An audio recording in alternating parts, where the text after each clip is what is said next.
Good morning, and welcome to the First Unitarian Church.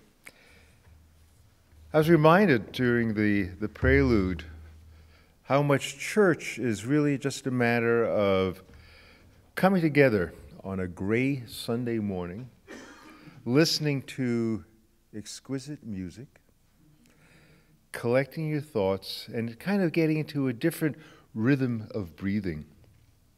Also reminded this morning, Ron Anderson came in and said, "My goodness, we have heat this morning." Isn't that wonderful? So it's those little things that come together that make the church experience so inviting.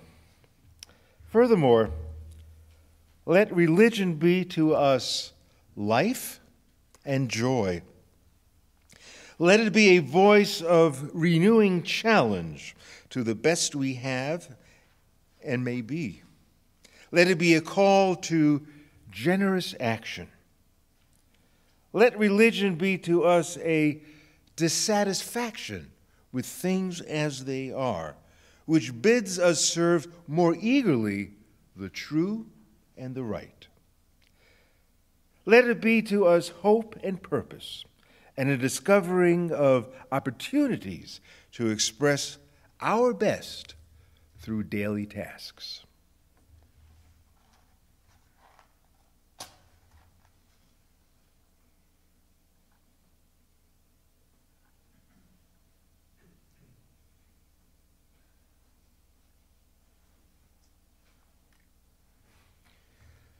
Symbol of light and of knowledge, symbol of warmth and freedom. We light this chalice as a symbol of our faith. Here we gather to celebrate hope and the infinite possibilities of love. May we open our service this morning by turning our hymn books, please, to number 123, Spirit of Life.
We spend so much time in our life striving and running, aiming for and avoiding, and so little time being and being with what actually is, here and now.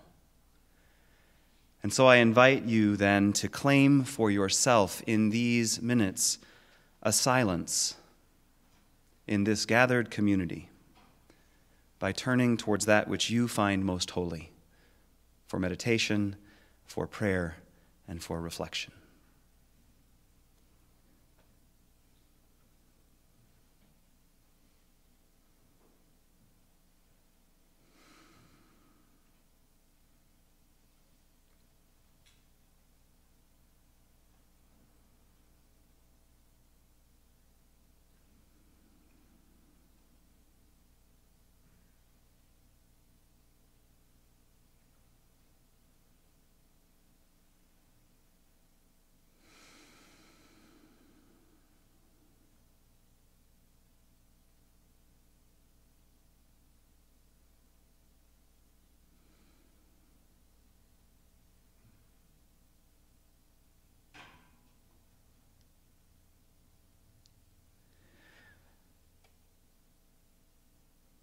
most holy and beloved source of life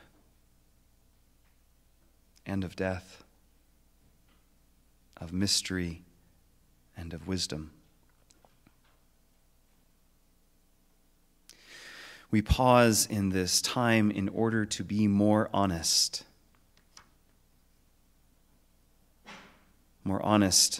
about our lives and more honest about our world.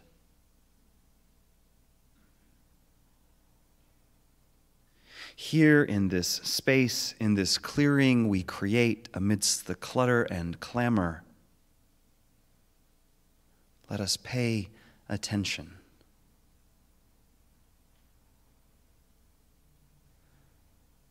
To our thoughts, to our breath,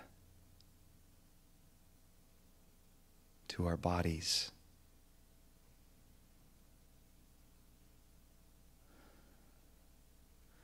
Let us pay attention and be honest about who we are and who we long to be.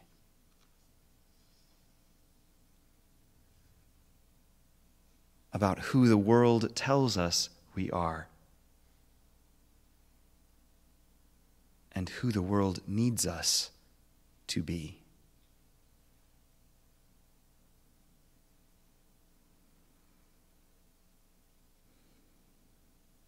Here in this time, let us acknowledge silently both our strengths and our shortcomings, our achievements and our aching. Let us honor both our woundedness and our healing, and our capacity for compassion as well as for violence and ignorance.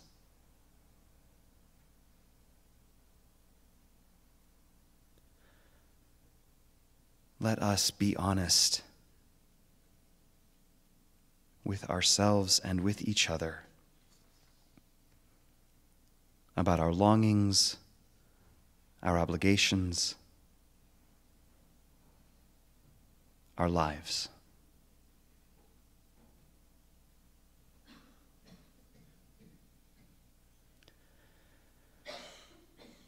To these imperfect words, we add the silent intentions of our hearts.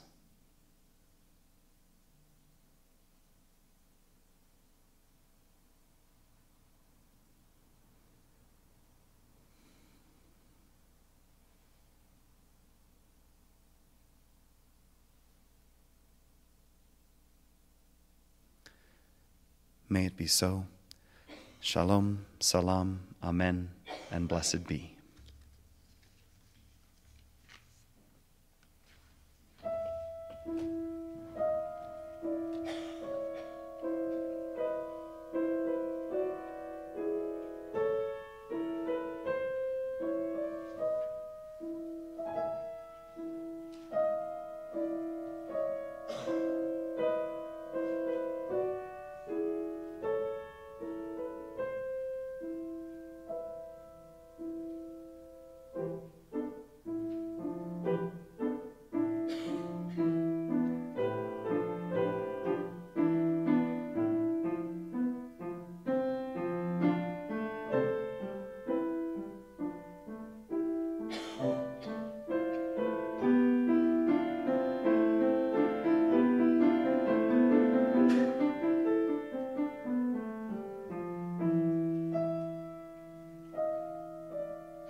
When was the last time anyone thought about Dwight D. Eisenhower?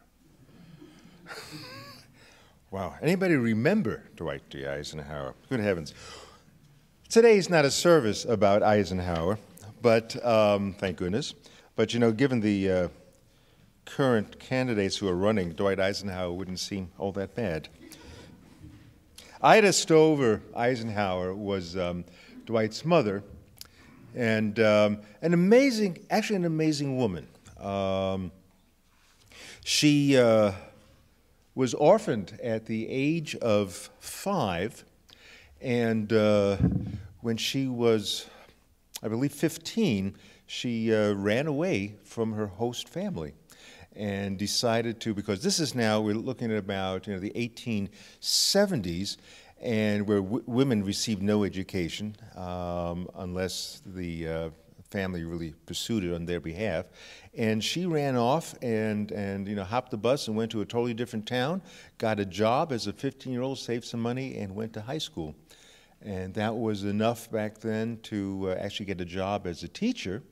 And then she joined a whole group of Mennonites who were coming further west, and she ended up in Kansas, and she met her then-to-be husband, and so on and so forth it went.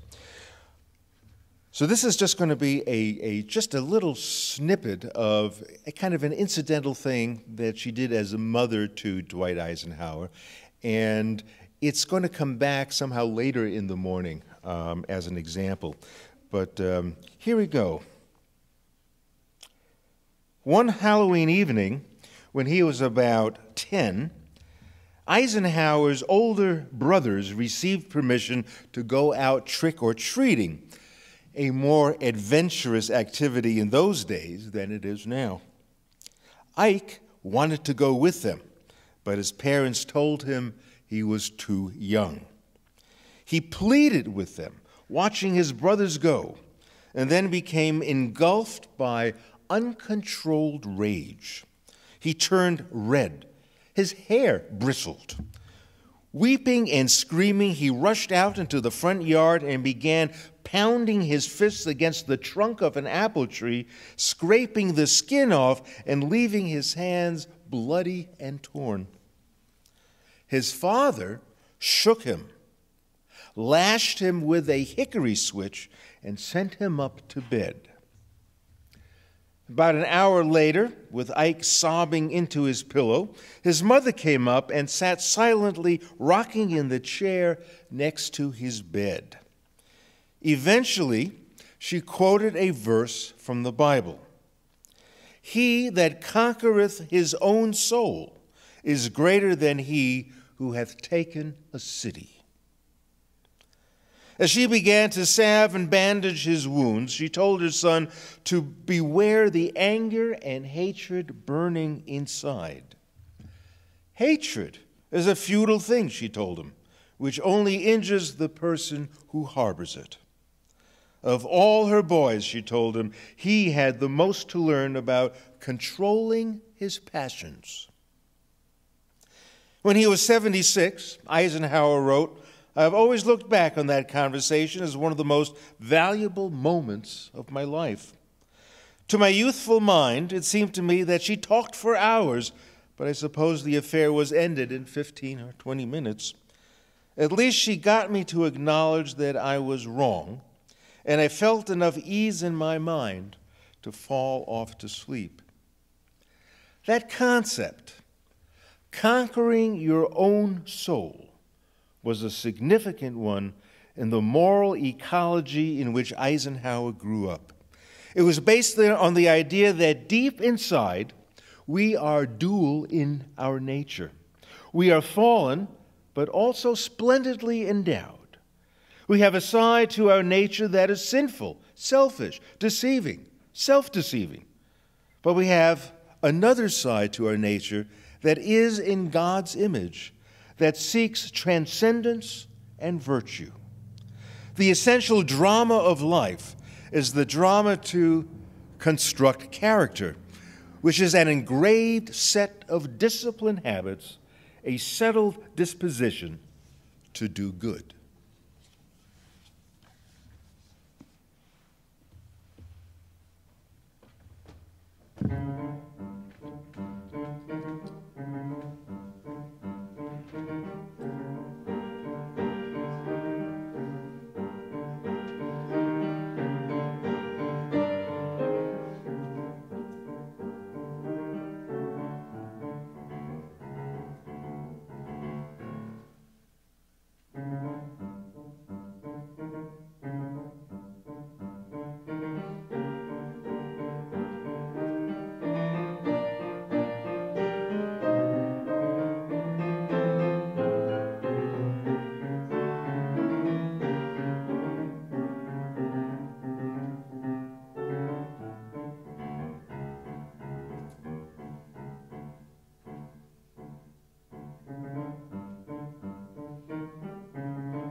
Tom's story and comments remind me of an old joke that I was recently reintroduced to about Unitarians and Universalists, the twin strands of our contemporary movement, that Unitarians considered themselves to be saved by character because of their character, whereas Universalists were saved despite their characters.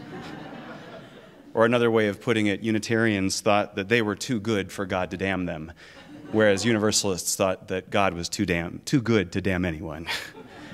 However you think about it, these words that Tom shared and the stories are really somewhat about the disciplines we engage in to shape ourselves in the world, right? How we choose to be, who we choose to be with that shape who we are, and what we choose to be about in the world. Attending church is one of those things. However frequently you come, whatever community you are a part of, showing up is a discipline that shapes you and shapes the communities you are a part of. If you look in your insert in your bulletin, there are a number of other things that you can show up to in the coming weeks, offerings that this community has that are expressions of its mission and its vision, its values and its purpose in the world. I won't take the time to read all of them to you, but I'd like to just draw your attention to a couple of them. One of them is the social justice table that will be in Elliott Hall for the next couple of days. They are collecting petitions to put an item on the business agenda at the General Assembly this June, which is the national gathering of Unitarian Universalists, trying to push the divestment from companies that profit from the occupation of Palestine. So any signed members of this congregation who are interested in supporting that are invited to stop at that table. We need to get at least 20 signatures to move that forward from this congregation. You'll also notice there are a number of other things pertaining to justice issues, as often is the case in this congregation. An anti-racism workshop this Tuesday, if you're looking for some practical applications of how to be a more skillful anti-racist ally in your daily life. A book discussion of the indigenous people's history of the United States, and some upcoming dinner and dialogues that are around the theme of spiritual journeys, especially around the 125th anniversary of this congregation. We're inviting all of us to look at our lives for themes of spiritual journey, because this congregation has been on one, as have you. So if you can in any way participate in those conversations, I strongly encourage you, to do so in the coming months. And lastly, I draw your attention to the reminder that the flowers on the chancel this morning are given in memory of a man of quite character, a beloved member of this congregation and this community, Steve Horton, who died a year ago today, tragically, and is in the hearts and minds, obviously, of his family and those who knew and loved him here in this congregation, as well as the community around us. So, in memory of him, we take a moment of silence.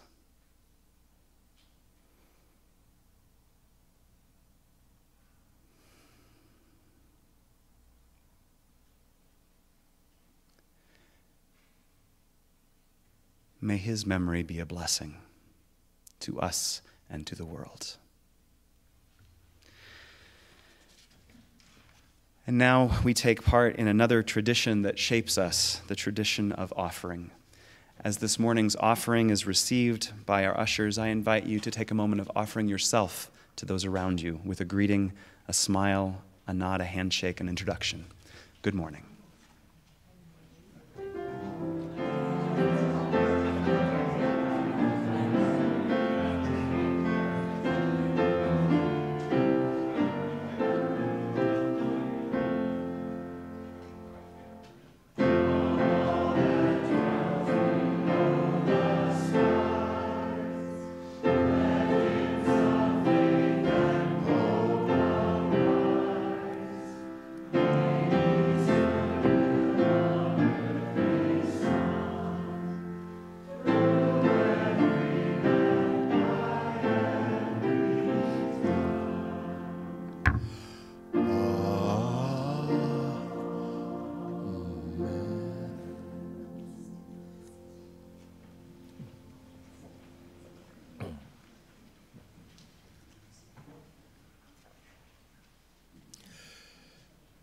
The word sin is often employed as a means of declaring war on pleasure.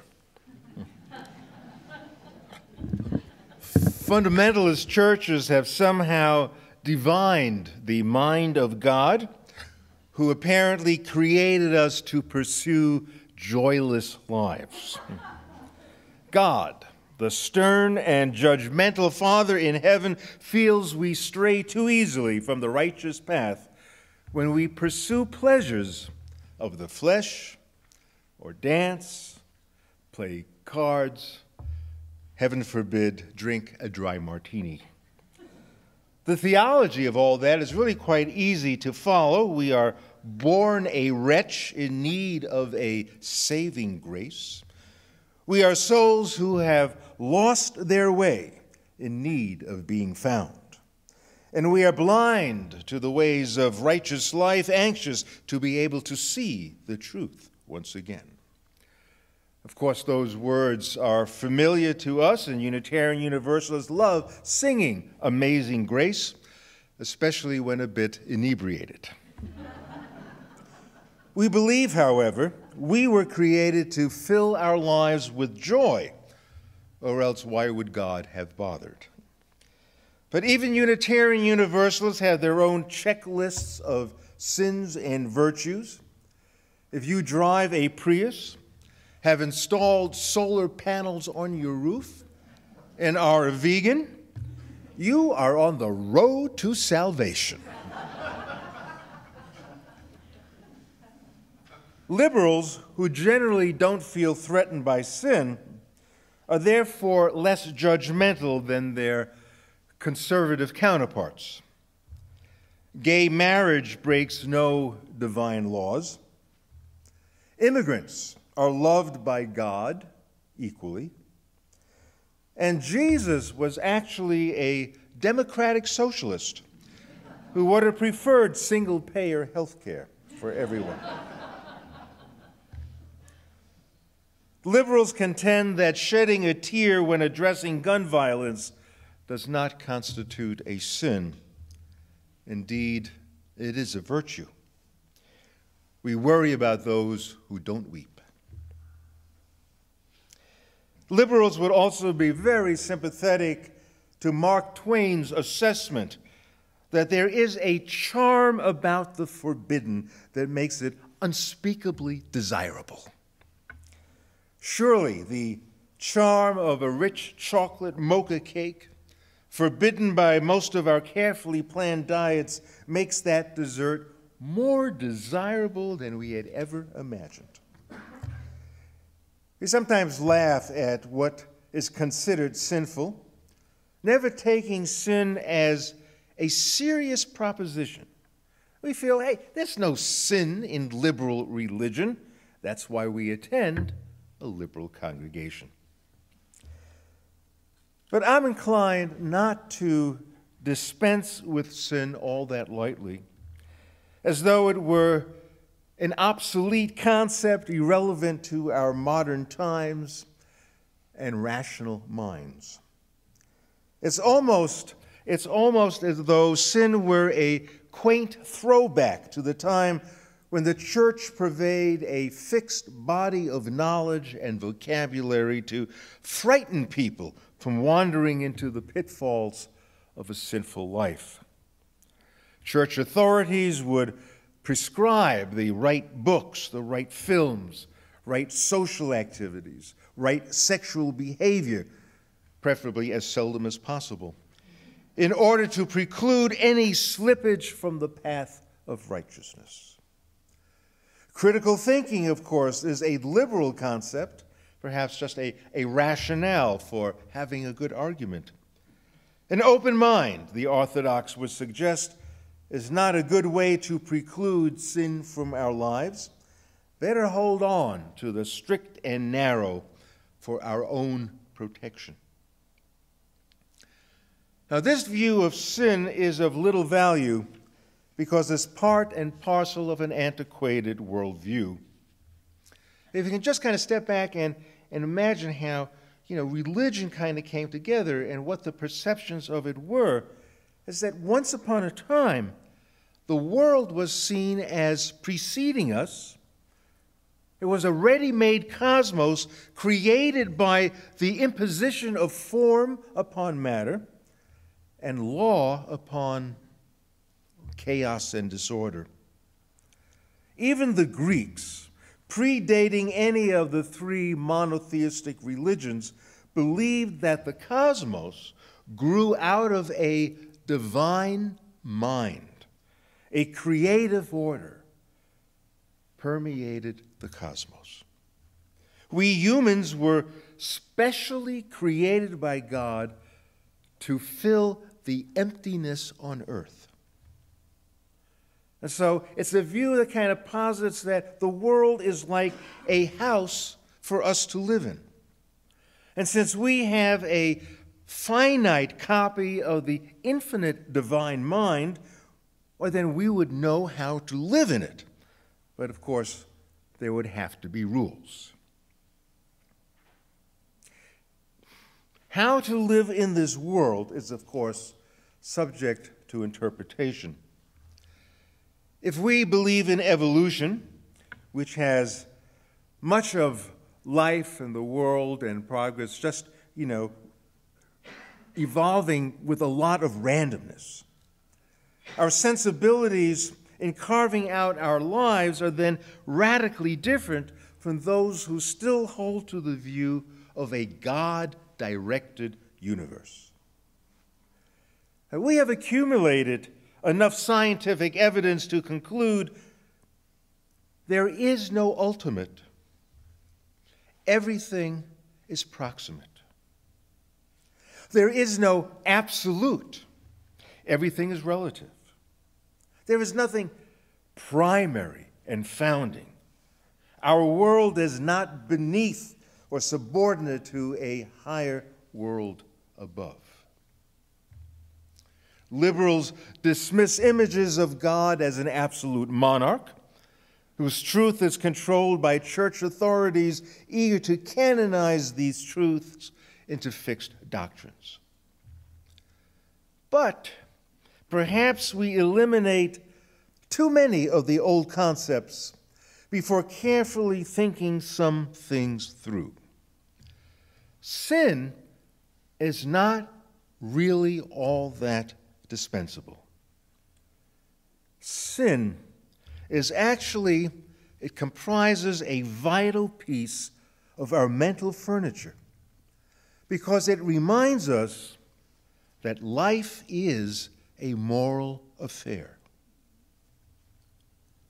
It's simply not accurate to replace sin with non-moral terms like, oh, it's just a mistake, I made an error, whoops.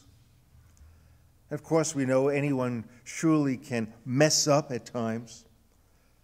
But where is the tough recognition of taking individual responsibility and making moral choices? Sometimes it's not just a mistake we make.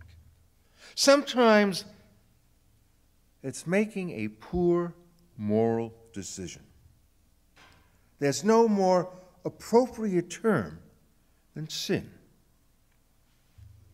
Now, religious liberals don't subscribe to the conservative viewpoint of doling out punishment to those who wander astray from an irrational roadmap. And furthermore, the word sin is abused by the self-righteous who seem alarmed, as H.L. Mencken put it, by the possibility that someone somewhere was having a good time. We're anything but afraid of having a good time. But we must still concede that we ought to give sin a bit more of a sophisticated understanding. Sin doesn't vanish from our human interior because we are too clever to associate sin with many of the more natural human behaviors. God may not be that personally involved in our lives. Instead, God gave for us an ideal, or maybe we perceive of God simply as an ideal standard of perfection, something by which we can judge our own lives against. Or we may identify God as the divinity of love, which above all else makes our life worth living. So the question is there a line? Is there a line? Can you imagine a line when transgressed, even by liberals, can be deemed sinful? I think there is. As I said previously, sin is a reminder that life is a moral affair. And we need no better prompt than the list compiled by Augustine, St. Thomas Aquinas, in their use of the term cardinal sins, cardinal virtues. The term cardinal comes from the Latin cardo, which means hinge, the hinge upon which the door of moral life swings. Now, I keep sin in my lexicon because I need to consider my own moral life and come to understand the hinge upon which it swings.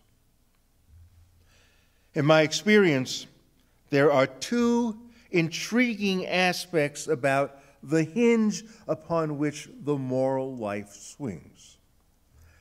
I do not believe we are born depraved, but yet I believe inherent in all of human life is a very simple thread. We want what we should not want. We want what we should not want. It's just part of human nature.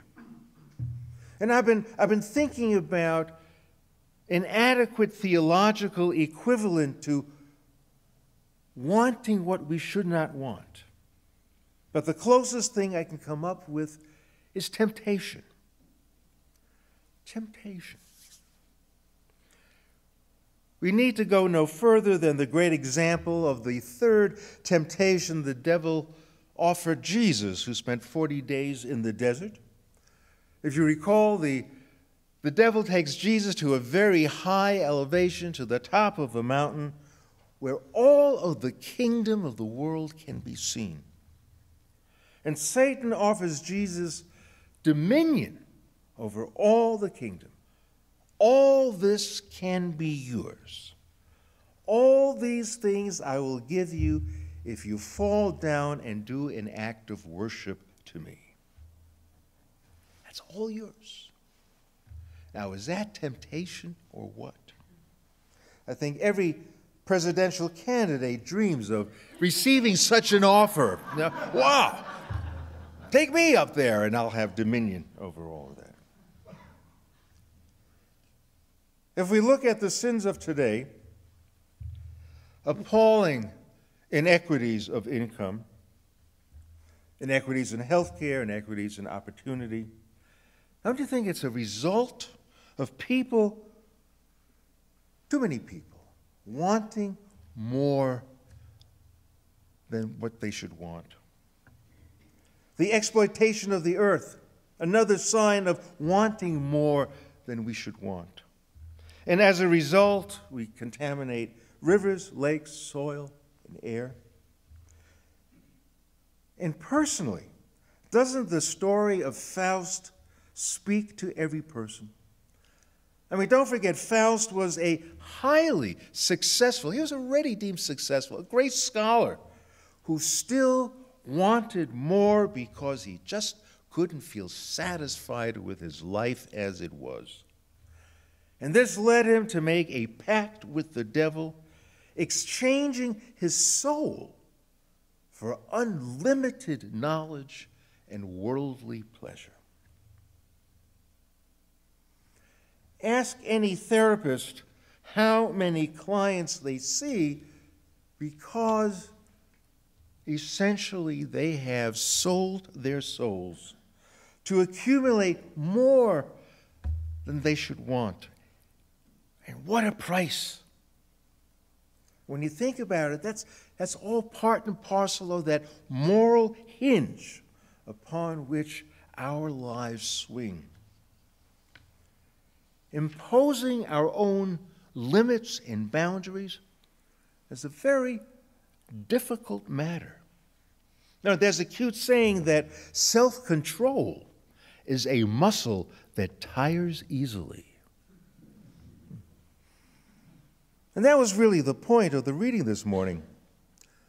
Dwight Eisenhower, as a 10-year-old, wanted more than he should. And regrettably, his father beat him as though sin was some demonic thing that could be cast out of his body with a hickory switch. But his mother read him a Bible verse, in fact, it's from Proverbs 16, that touched the real essence of what transpired. He that conquers his own soul is greater than he who takes a city. The message essentially underscores the difficult task of keeping our wants in check. It takes more power to control our impulses and desires than the strength of a warrior overrunning a city. So if we're going to live in a moral world, we must know where that line is that, once crossed, would make sin rather conspicuous. So if one example of sin this morning revolves around selfishness, wanting more than we should, which favors the short term over the long view. The other sin, which I believe is really kind of baked into our soul, is thoughtlessness. Just thoughtlessness. Now, we never really intend to be thoughtless. We don't intend to hurt others with our thoughtlessness. We don't intend to be hard-hearted or mean-spirited. We really don't want to inflict something negative on others. But what about the sins of omission? Not doing anything. Now, a great example of this can be found, or maybe it's really an expression of what that feels like, can be found in the Canadian poet Margaret Wilkinson from the early 1900s. It's a very short poem. I think it says a great deal. I never cut my neighbor's throat. My neighbor's gold I never stole. I never spoiled his house and land. But God have mercy on my soul, for I am haunted night and day by all the deeds I have not done. O unattempted loveliness, O costly valor never won. Who has not committed the sin of unattempted loveliness? All the things we have not done. Unattempted loveliness. In failing to attempt loveliness, we become mere bystanders, idle, apathetic. It runs pretty close to St. Paul's lament, which we find in the King James Bible. To will is present with me, but how to perform that which is good I find not. How to perform that which is good, I just can't find that sometimes. So the sin of omission is not just a cute phrase.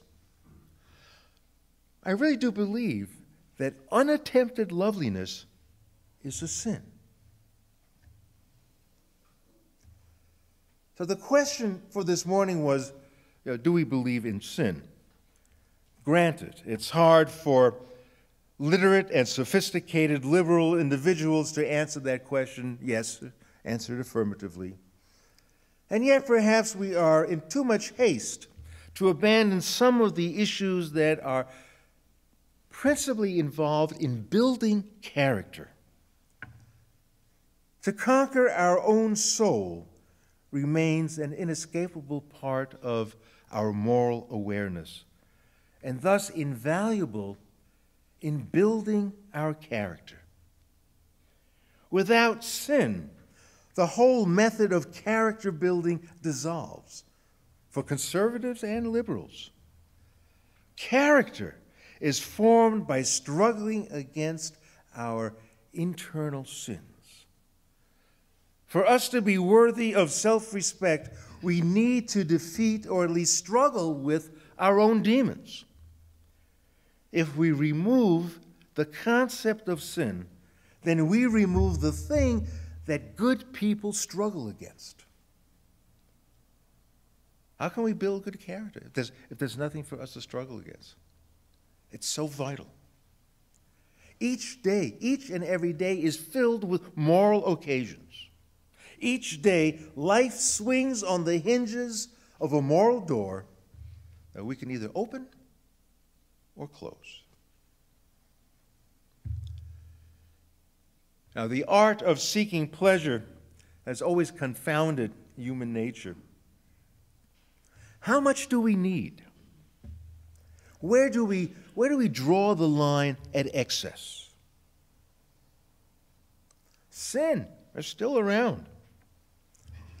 And thus we search for spiritual strength to resist temptation so enticingly placed before us. And thus we search for spiritual strength to remind us that loveliness must always be attempted.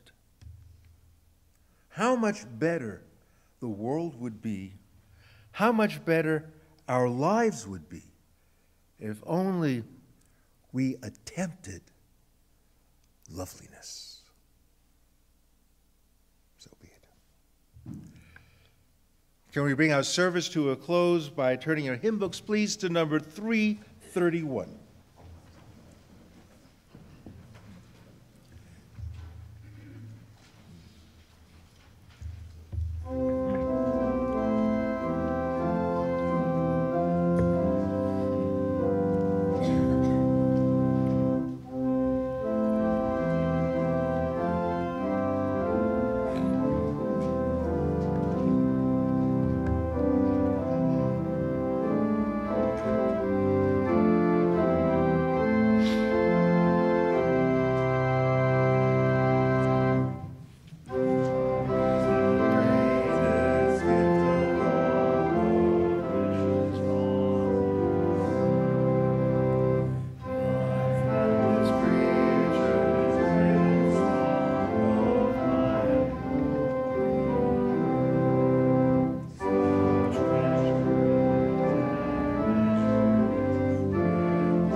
As we extinguish the chalice, we may want to keep in mind that the way forward is often hard, the path never clear, the stakes are often high. Take courage, for deep down there is another truth. We are not alone. Amen.